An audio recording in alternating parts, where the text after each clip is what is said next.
on what color the next toy would be. So whether it's Pause. I was participating in those bets. I did get a band off that. I am upset they took the necessary steps to stop any further sexual toy throwing. I think I'm gonna stop after the second quarter. I think I'm gonna chill after halftime. You going what? Taking that information, smooth to Al Capone.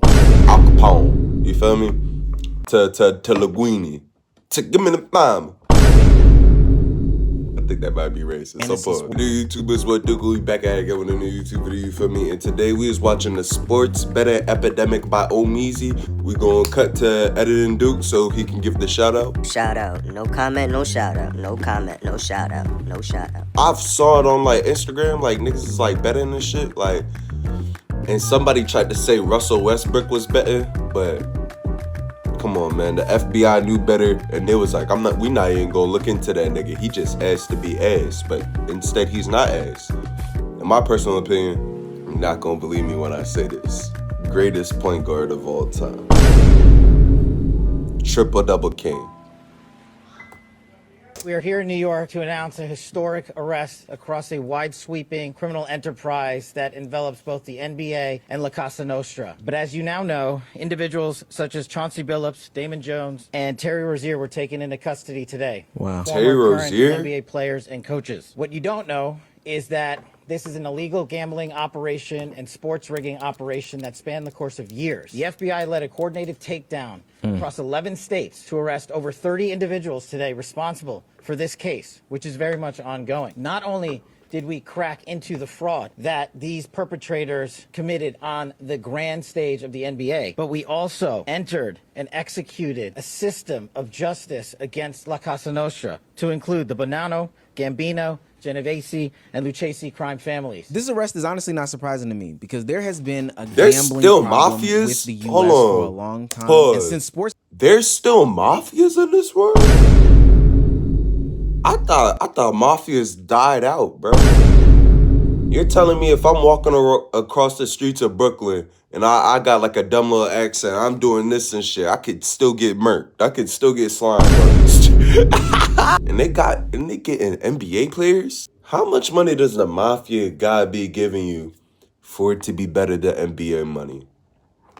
How many playoffs do you gotta miss to just listen to the mafia just playing the game? How many playoffs do you gotta miss? I think you gotta be a part of the Hornets for real. Something like that. Unpause. Unpause. Damn, nigga, you not listening to me no more? Unpause. betting came on the rise, it's created the newest mental health crisis in young men. Look, I know you've seen it everywhere. Whether you cut on your favorite podcast, whether you watch your favorite TV show, or hell, even if you're just taking a walk down the street, you've seen some sort of advertisement for a Prize Picks, FanDuel, or whatever daily fantasy sports betting platform there is. Gambling has become a part of our day-to-day lives. It's becoming so normalized that you can now bet on anything. Hell, I remember when the WNBA situation was going on where they were throwing toys on the court and people were betting on what color the next toy would be. So whether it's Pause. I was participating in those bets. I did get a band off that. I am upset they took the necessary steps to stop any further sexual toy throwing. And yeah, I'm very upset at that because that's how I paid the bills. That's how I got shit done, bro. Never be the same, bro. That was my favorite point of the WNBA, man. the color of the suit that the president wears at the next press conference, or hell, what shoes John Mayer's gonna wear to his next performance, there's a platform in which you can place money down on whatever you want to. And that's a dangerous reality. Now, that's just because a lot of these things are tied to sports betting and it's so easy, the athletes are gonna get involved. But this specific thing that happened, this arrest this morning, cracks open a whirlpool of nasty behaviors that I think will continue on if we don't address it. One current player, Terry Rozier, and two coaches and former players, Damon Jones and Chauncey Billups, were arrested in this FBI investigation. Now, this investigation did include some poker games that were illegal, This nigga's where not they were even using nice. high-tech equipment to do Oh, some sort of Lord. cheating, but that's not Pretty really sure what Terry I would focus Rozier on in is, this video. though. The main thing was this big illegal sports gambling / rigging fiasco that spanned over across 11 states and had 30 individuals arrested. The first indictment involved 6 defendants accused of participating in a sports corruption scheme that exploited insider information involving NBA players and teams. The defendants leveraged their connections to place prop bets based on confidential insider information, winning tens of thousands of dollars per prop bet. The FBI says that NBA player Terry Rozier told the defendants that he was going to leave a game early on March 23rd, 2023 with an injury. The defendants then placed more than $200,000 of wagers on the unders for his prop bets, with Rozier leaving the game after 9 minutes. Those bets paid out tens of thousands of dollars in profits, and the defendants and Rozier's counted the money that they made at his house. How dumb can you be? Wow. I think that's just the stupidest thing in the world. At some point, it's not even about the money anymore. Terry Rozier is a player who's made tens of millions of dollars in his career, so there's no need for him to really be risking an entire basketball. Pause, like, that's what confuses me. Like, we're making mills. We're making M's. That ass M's. Like, a nigga go band for band. Like, if a nigga walk up to you and be like, yo, let's go band for band, you can literally slap them with your phone, send them 100K, and they won't be mad. Like, we're getting big money here. Yo, team, you probably got your ass whooped in the locker room too, bro. I believe it. You know when Isaiah Thomas had to leave early that one game in the finals? You want to sit here and tell me they ain't jumping in the locker room? I don't believe it for a single second, bro. I know that nigga got I know that nigga. I know they was a little too bad to just let that shit slide, bro. Career, because there is life after basketball for a couple of $100. Like, I don't know, even if it got into the hundreds of thousands of dollars, it just doesn't seem like it's worth it in the grand scheme of things. But the story gets even worse, because even if you aren't directly involved in these situations, you may be susceptible to have your name involved in these sports rigging operations. Former teammate and current coach and friend of LeBron James, Damon Jones, is involved in this because he used the insider information that he had about LeBron James specifically and what he will be doing on and off the court, how injured he was, etc., to give insider information to others as they made sports bets. So I know you'll probably see some headlines about my glorious king, you know, having some sort of involvement in this, but literally from everything that I've gathered, all he did was tell a friend, hey, I'm feeling a little banged up this week, man, I'm gonna have to rest up. And that friend exploited those details and gave them to some crime guys. The fact that these players are taking advantage of the integrity of the game is disgusting, but honestly, it's expected. The fact that sports betting, gambling... Fuzz. I'm telling this to my homeboys right now. I know a couple of guys who, like, really, they do have the potential to go to the NBA. Don't tell me if you injured. Don't tell me nothing. Because I, too, will take this information to the Mafia. Once I figure out some Mafia ties, and they know I'm your friend, money will be made. Trust and believe that, bro. Trust and believe that. Like, especially if you nice. Oh, yeah, bro. Don't tell me your moves. You're gonna be like, man, I hurt my toe. I think I'm gonna stop after the second quarter. I think I'm gonna chill after halftime. You going what? Taking that information, smooth to Al Capone. You feel me? To Linguini. To give me the mom.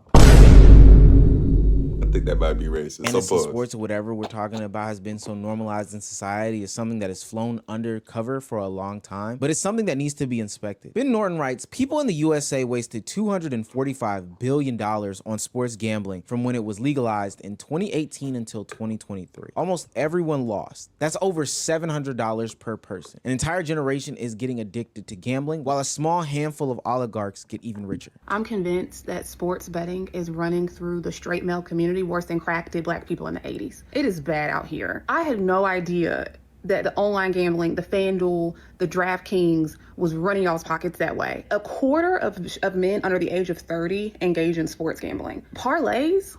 The dumbest bet I've ever heard in my life. A parlay? You need multiple things to be true to win your bet? What? Are y'all all suckers? Sports betting is one of the worst things that's ever happened to this country. 90% of people that do sports betting, by the end of the year, they're not profitable.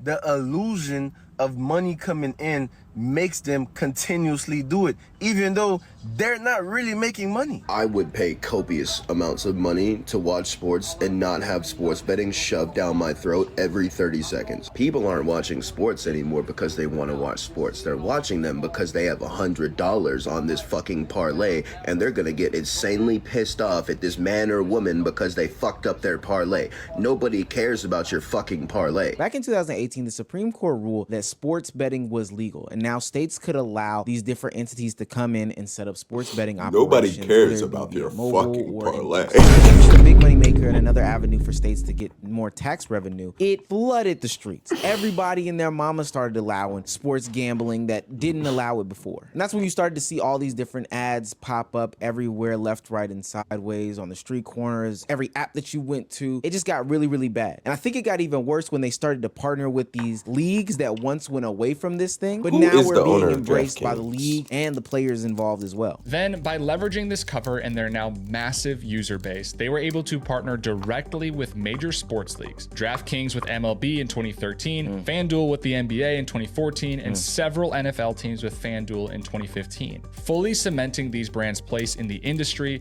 as the leagues themselves now had enough stake to root for their success. Think about if you could get all your homies rich by telling them, yo, bet $10,000 on my under, you know, this one game I'm gonna act like I got an injury. I'm gonna come out after 3 minutes. And they all get a little bag because you did it one game. Like, that is so not okay. But some people probably think like that. They come from nothing and all their homies have nothing. But the whole sports gambling like entity, bro, it's bad, and it's only gonna get worse, bro. Like we really do get death threats. That is so crazy seeing that come from. He trying to take us off his trail. Just because his brother, Jonte Porter Jr., also got kicked out of the league for doing the exact same thing about a year ago. And he's now acknowledging that he, Michael Porter Jr., can see that some other players will be doing the same things. This is just, we're in bad times. And the thing about all this sports gambling stuff is that it affects a subsection of people that honestly have a lot of stuff going on with them from a mental health perspective right now, and gets talked about what I feel like is probably the least, and that's young men. I mean, I think we're at a point of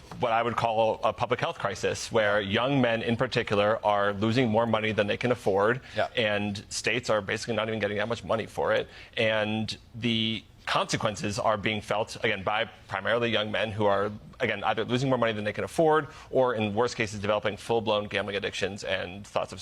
This isn't some situation where it affects a small percentage of men. Apparently there's something like 48% of men under the age of like 35 or 40 or something like that have some sort of sports betting application on their phone. That's nearly half of the men. And I don't think that people are really talking about the financial stresses that also lead to the mental stresses that lead to the real life stresses when it comes to losing a lot of money, when it comes to this sports betting thing. It's actually crippling the youth in society, the ones that are already not having all these outlets to do things, this loneliness epidemic, they're not having sex, they're not dating, all these other things like that they're now having to deal with. Pause. Hold on. I feel like we was getting a little too general.